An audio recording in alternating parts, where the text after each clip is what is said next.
tèmi ṣàlàáfíà lẹ́wà gẹ́gẹ́ bí èmi upon by two ṣe wà lénìí. Yes, èèyàn kan ló ju question kan sí mi tí mo fẹ́ answer. Mo rò pé ó máa ṣe àwọn èèyàn mélòó kan láǹfààní. Ìwọ ti lè mọ̀ o, but àwọn ẹlòmíì wọn ò mọ̀. Ṣóyè yín ó tẹ̀ sí mi.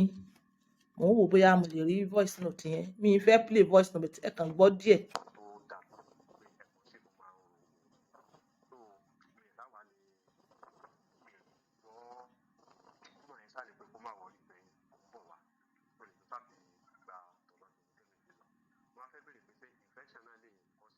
Okay.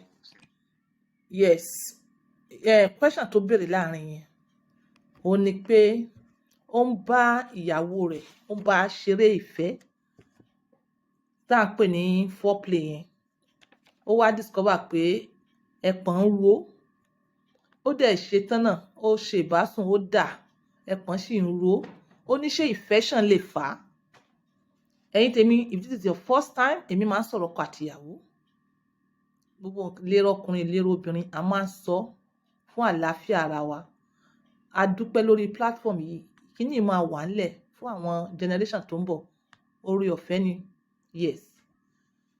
So, ó ní ṣé infection lè fà á àbí kí ló fà á tó fi rí bẹ́ẹ̀? Ẹ̀yin kan lè mọ̀, àwọn èèyàn púpọ̀ lè má mọ̀. Ìdí ẹ̀ ni pé èèyàn tí ó ń ṣeré ìfẹ́ tí ẹpọ̀n ń ro, kó tó di pé mo lọ sí war scenario wà o. Kó tó di pé mo lọ sí war scenario ló jẹ́ kí n sọ ilé náà. A jẹ́ pé ó ti fẹ́ dà tipẹ́ kò ráyè dà. Ó ti pẹ́ tí ọkàn rẹ̀ ti wà níbi ìbálòpọ̀ tí ò tí kò ráyè dà. Tó bá wá pẹ́ tí ọkàn rẹ̀ wà níbi ìbálòpọ̀ tó ti ń manage. Ìjọ́ tó bá wá rí obìnrin tó wá ń bó obìnrin yẹn ṣe eré ìfẹ́ tó wá rí ìyàwó ẹ̀, bóyá ó jẹ́ èèyàn tó wà ní ìrìn àjò tipẹ́tipẹ́ ni, tó jẹ́ wípé due to nǹkan tí wọ́n ń gbọ́, nǹkan tí wọ́n ń rí, nǹkan táwọn tó wà lọ́fíìsì ibi tí wọ́n wà, nǹkan tí wọ́n wọ̀, ara rẹ̀ ti wà lọ́nà. Ó dẹ̀ jọ́kùnrin kan tí è ṣe ìranù. Ṣóyè yín. Gbogbo arteries yẹn ó ti wà expand fún ìbálòpọ̀, fún blood flow. Torí tí èèyàn bá ti wà aroused, arteries máa expand so that kí ẹ̀jẹ̀ lè ráyè circulate dáadáa. So ó dẹ̀ ti ń manage kíní, ó ti ń gbé sára. Ó wá rí obìnrin tó fẹ́ gbé débẹ̀, ó wá ṣeré. Definitely pains ló máa experience. Ó ní wọ́n ń pè ní slang as blue balls.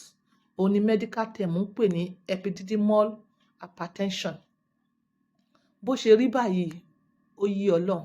Bẹ́ẹ̀ tí ọkùnrin bá fẹ́ ṣe tọ́kàn rẹ̀ wà ńbẹ̀ tí ò ráyè dà, onírú experience yẹn máa ń ṣẹlẹ̀. Bẹ́ẹ̀ tí pains yẹn bá wá persist díjọ́ kejì, ìjọ́ kẹta, ìjọ́ kẹrin, bó bá ná dúró, tó bá jókòó, a jẹ́ pé something more is happening. Nǹkan tó máa ń ṣẹlẹ̀ lélẹ̀, mo ti sọ síwájú, mo ní tí ara ọkùnrin bá dìde fún ìbálòpọ̀, arteries máa expand fún more circulation of the blood. So àwọn veins tó wá wà ní around ibẹ̀ yẹn, àwọn veins yẹn, àwọn ni wọ́n máa ń hold ẹ̀jẹ̀, àwọn ni wọ́n máa ń restrict the blood kó máa flow back. Òun ló fà á tí okó máa ń nà. The more tọkùnrin yẹn bá fi wà aroused, the more tí okó yẹn máa nà. Bẹ́ẹ̀ tọ́lọ́run bá wá fún lórí ọ̀fẹ́ tó bá wá dà, tí wọ́n pé gbogbo around yẹn ti contrast, ẹpọ̀n ti contrast, àtọ̀ náà ti wà ní ojú kan pé tòun ready láti jáde. Ọlọ́run bá wá fún lórí ọ̀fẹ́ tó bá wá dà, ara máa tú blood vessel. Ó máa redistribute àwọn ẹ̀jẹ̀ tó circulate yẹn sí normal places wọn tí wọ́n ti ń bọ̀. But ìwọ náà think about it. Should in case tí irú ọkùnrin bẹ́ẹ̀ ò bá ráyè dà, tí irú ọkùnrin bẹ́ẹ̀ yẹn ò bá ráyè dà, kí ló fẹ́ ṣẹlẹ̀ sí i? Ṣé bá ara máa ní kórópọ̀n ni? Ara máa ní kórópọ̀n. Ìdí ẹ̀ nìyẹn. Àtọ̀ ti wà lójú bí pé ó fẹ́ dà, kò wá ráyè dà. Nǹkan tó fa pains yẹn nìyẹn. Nǹkan tó bá dẹ̀ ti ṣẹlẹ̀ sí one part of the body, ó ti ṣẹlẹ̀ sí brain. So ara máa ní gbogbo ara permanently. So according to the voice note, ó ní lẹ́yìn ìgbà tó dà tán, ó ní ó ṣì experience ẹ̀. A jẹ́ pé kò tí ì ṣe ìbásùn tó. Ó ti accumulate àtọ̀ yẹn. Ṣóyè yín, arteries ẹ ti expand, veins ẹ̀ náà ó ti kó ẹ̀jẹ̀ jọ ju pé kí ẹ wá ṣe ẹ̀kan lọ. Ẹ̀kan kọ́ lẹ máa ṣe, wàá ṣe méjì, wàá ṣe mẹ́ta kí ara fi tù ẹ́. Wàá ṣe méjì, wàá ṣe mẹ́ta kí ara fi tù ẹ́. Tó bá wá find out pé kíní yìí ṣì ń ru ẹ́ náà, you understand? O need láti wọ shower, kó wẹ̀, omi tútù ni kó wẹ̀. Omi tútù ni kó wẹ̀, kó rí omi tútù, kó kó àwọn balls yẹn sí. Yes, because o need láti relieve ara rẹ. So perhaps ẹ̀jẹ̀ kan sì wà tó sá pamọ́ tó jẹ́ wípé kò tíì ráyè flow back. Tó bá kó balls yẹn tó wá omi tútù, tó gbó omi tútù sínú omi tó tútù níwọ̀nba, tó fi sínú rọ́bà, tó kó balls yẹn sí, àbí t'Ọlọ́run bá fún ẹ lórí ọ̀fẹ́ tó rí ibi tí wọ́n máa lie down sí kíní bath yẹn, kó wọbẹ̀, kó jó omi tútù kó fi wọ ara. Wow! Immediately tó wọ ara yẹn, shock yẹn gangan ó máa dá ẹ̀jẹ̀ yẹn padà síbi tó ń bọ̀ ni. Tó bá wá rí omi tútù again, kó wá mú. Tó bá mú omi tútù yẹn, ó máa serve as a kind of post-orgasm. Ara rẹ̀ ó tún release more. You understand? Ara rẹ̀ ó tún balẹ̀ again. Yes. So tó bá wá tún ṣe yẹn o, tó bá ara rẹ̀ máa balẹ̀ ni. Ara rẹ̀ máa balẹ̀. Bẹ́ẹ̀ tó bá wá rí pé ò ráyè wẹ̀, so yeah, it's better wàá lie down kí wọ́n fún ẹ ní massaging. Wọ́n bá fún ẹ ní massaging gbogbo ara, massaging gbogbo àwọn kórópọ̀n, wọ́n á padà sí ẹ̀jẹ̀ tó wà níbẹ̀ tó di pé ó ní ẹ́ lára yẹn, ó máa padà síbi tó ti ń bọ̀. Ara máa tù ẹ́.